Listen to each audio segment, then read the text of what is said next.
ये कह के चुड़ैल अपने जादू से उन लोगों को जादुई समता दे दी। आज तक कोई भी इतना रात में यहाँ आने की दुस्साहस नहीं की। मनोहरपुर नाम के एक गांव में हरिकेश नाम के एक व्यक्ति अपनी 4 बेटियों के साथ रहता था। एक साथ 4 बेटियों को जन्म देते समय हरिकेश का बीवी की देहांत हो गई। 4 बेटियों को लेकर वो बहुत मुश्किल में पड़ गया और जैसे तैसे उन 4 को बड़ा करने लगा।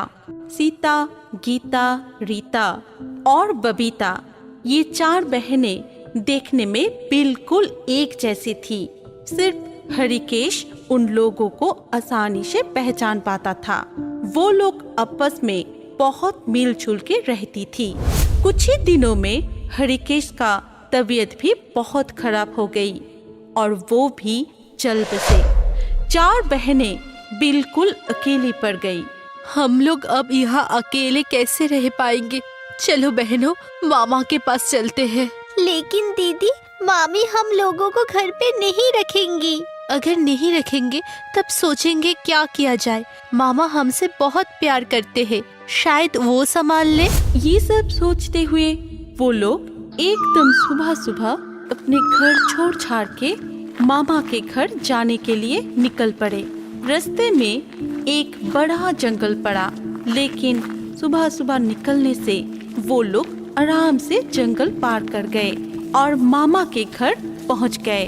उन 4 को देख के मामा बहुत खुश हुए। अच्छा किया तुम लोग मेरे पास आ गए। हरिकेश का बात सुन के बहुत ही दुख हुआ। मेरे अलावा और कोई भी तो है नहीं तुम लोगों का। अब से यहीं आराम से रहना। वो 4 जब मामा के घर पहुँचे तभी मामी घर पे नहीं थी। मामा ने उन 4 को खाना खाने के लिए दिया था कि तभी अचानक मामी आ जाती है। 4 बहनों को खाना खाते देख वो बहुत गुस्सा होती है। क्यों रे कालमुही लोग, अपने माँ बाप को खाकर शांति नहीं मिली? मुंह उठा के मेरे घर चले आए तुम लोग। अभी के अभी मेरे घर से निकल जाओ। अरे क्या बात कर रही हो तुम? हमारे बच्चों जैसा ही तो है। कहाँ जाएंगे ये लोग बोलो तो? अरे मेरे अलावा और कौन है इन 4 का? कौन रखेंगे इन्हें? मुझे कुछ नहीं मालूम। मेरे घर में ये सब नहीं चलेगा। ज्यादा बोलने से ना तुम्हें भी इस घर से निकल दूंगी। फिर अपनी भंजियों को लेकर रास्ते पे ही रहना। ठीक है। आज शाम हो चुका है, कल सुबह ही चले जाने के लिए कहूँगा मैं। लेकिन आज का रात यहीं पे रहने दो इन बच्चों को। नहीं, अभी के अभी निकल जाने के लिए कह दो। मुझे कुछ नहीं पता। मामा मामी के सारी बात 4 ने सुन ली थी। मामा दुखी होके उन लोगों के पास आके चुपचाप खड़ा रहा। हमने सब कुछ सुना है, अब चिंता मत करो मामा जी, हम चले जाएंगे। रात होने वाली है बेटा। रात के वक्त जंगल में मत जाना और कहीं ठहर जाना। सुबह होते ही घर चले जाना और मैं हर महीना जाकर तुम लोगों को पैसा दे के आऊंगा। तुम लोगों को कोई दिक्कत नहीं होगी। बहुत ही बुरा लग रहा है बेटा, पर क्या करें, और कोई उपाय भी तो नहीं है। मुझे माफ कर देना बेटा। आपको माफी मांगने की कोई जरूरत नहीं है। आपके पैसे भी हमें नहीं चाहिए। आप अपना ख्याल रखना, हम चलते हैं। अपना ध्यान रखना बेटा, और मेरा बात याद रखना, रात के वक्त जंगल के अंदर मत जाना। ये कह के सीता, गीता, रीता और बबीता वहाँ से निकल जाती है। मामा के घर से जब वो निकले तब तक शाम हो चुकी थी। जंगल के सामने पहुँचते पहुँचते रात हो गई। सीता दीदी, हम अंदर कैसे जाए? रात में जंगल में जाने से मामा जी ने मना किया था। कुछ नहीं होगा। वैसे भी हमारी इस दुनिया में है भी कौन? अगर कुछ हो भी गया तब भी कोई चिंता करने वाला नहीं है। चलो बहनों, चलते हैं। ये कह के 4 जब जंगल के अंदर घुसे तब तक अंधेरा बहुत हो चुका था। सीता, गीता, रीता और बबीता ये 4 डर डर के अंदर जाने लगे, लेकिन वो लोग अंधेरे में रास्ता पहचान नहीं पाए और गोल गोल घूमने लगे। तभी अचानक जंगल में तूफान जैसी हवा चलने लगी। ये देख वो लोग बहुत ही डर गई। ये क्या हो रहा है? मुझे बहुत डर लग रही है। तभी अचानक सबको चौंका के वहाँ एक चुड़ैल प्रकट हो जाती है और उन चारों से कहती है, आज तक कोई भी इतना रात में यहाँ आने की दुस्साहस नहीं की। तुम लोगों की साहस देख के मैं बहुत खुश हूँ। मैं तुम लोगों को इनाम स्वरूप कुछ देना चाहती हूँ। बोलो क्या चाहिए? हमारे कोई नहीं है, इसीलिए ऐसा कुछ दीजिए जिससे जिंदगी गुजारना आसान हो जाए। ठीक है, तुम जो चाहते हो वैसा ही होगा। ये कह के चुड़ैल अपने जादू से उन लोगों को जादुई समता दे दी। सीता अब से 1 घंटों में 1 समंदर पानी 5 मिनट के लिए अपने मुंह के अंदर रख पाएगी। गीता की गला पत्थर जैसी सख्त हो गई। अब से आग रीता की कुछ नहीं बिगाड़ पाएगी और बबीता पूरे 1 दिन अपनी सांस को रोक पाएगी। ये सब जादुई समता उन चारों बहनों में बांट के चुड़ैल वहाँ से गायब हो गई। फिर सुबह होते ही सीता, गीता, रीता और बबीता जंगल से निकल के अपने घर चली गई। घर आके चारों ने सोचा कि अब से मछली बेचेंगे। उसी मुताबिक एकदम सुबह सुबह चारों बहन घर से समुंदर की तरफ निकल जाती है मछली पकड़ने के लिए।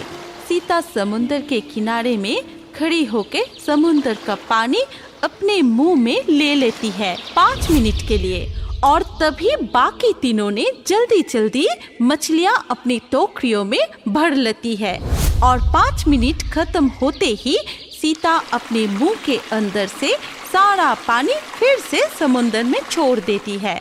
फिर बबीता बाजार जाती है उन मछलियों को बेचने के लिए। आ जाओ, ताजा ताजा मछली ले जाओ, जल्दी से ले जाओ।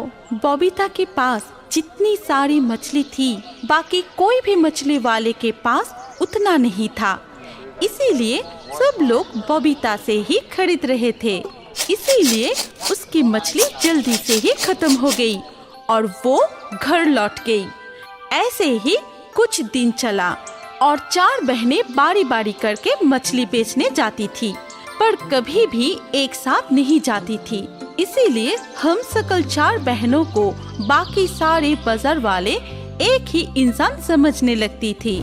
ऐसे ही एक दिन गीता जब मछली बेचने बाजार गई, तभी एक मछली वाला उससे पूछा, तुम्हारे पास रोज रोज इतने मछली आती कहाँ से है? कैसे पकड़ पाते हो? कल सुबह समुंदर के किनारे आ जाना, फिर दिखाती हूँ। घर जाके गीता सबको बताती है। हाँ, मुझसे गलती हो गई। मैंने कल सुबह एक मछली वाले को आने के लिए बोल दिया हूँ। कोई बात नहीं, दूसरों की मदद करना अच्छी बात है। अगले दिन सुबह सीता अकेले ही समुंदर के किनारे जाती है और वो मछली वाला को बोलती है, मैं 5 मिनट के लिए समुंदर के पानी अपने मुंह में ले सकती हूँ, तो तुम्हारे पास 5 मिनट समय है। उसके अंदर जितना मर्जी मछली पकड़ लो, लेकिन याद रखना समय ठीक 5 मिनट, उससे ज्यादा मैं अपने मुंह में पानी नहीं रख पाऊंगी। ठीक है, 5 मिनट मेरे लिए काफी है। लेकिन समुंदर का पानी सीता अपने मुंह में ले लेती है।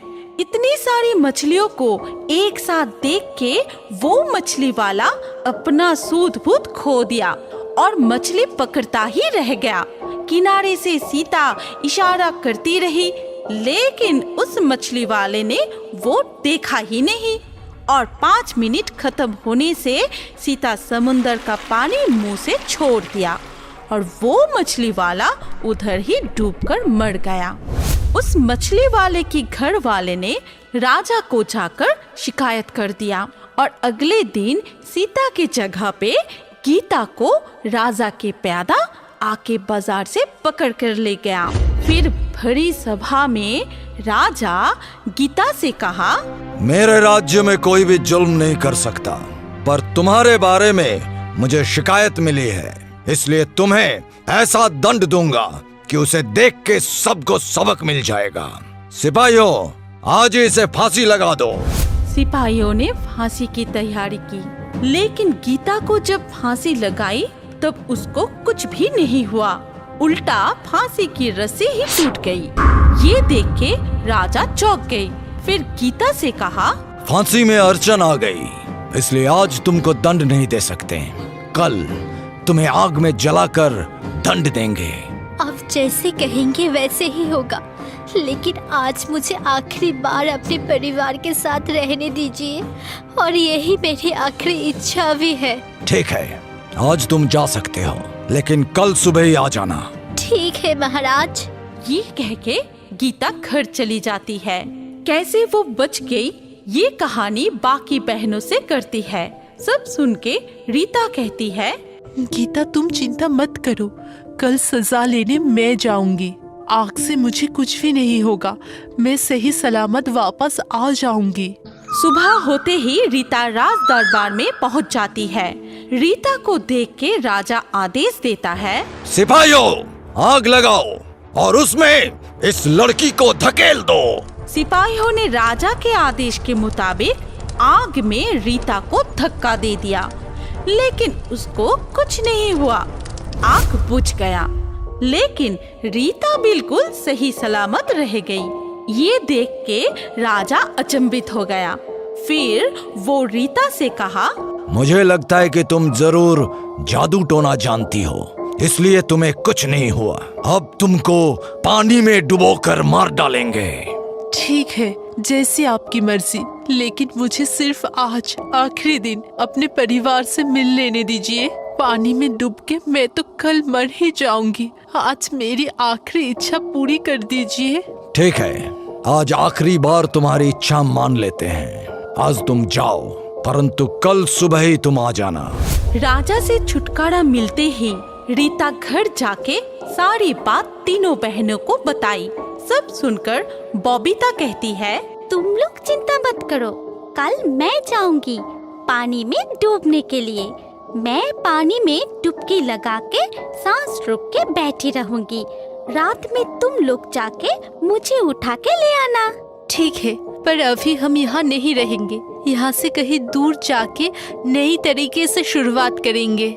जब तक हमारे पास ये जादुई शक्ति है तब तक कोई चिंता नहीं है। अगले सुबह बबीता राजा के पास पहुँच गई।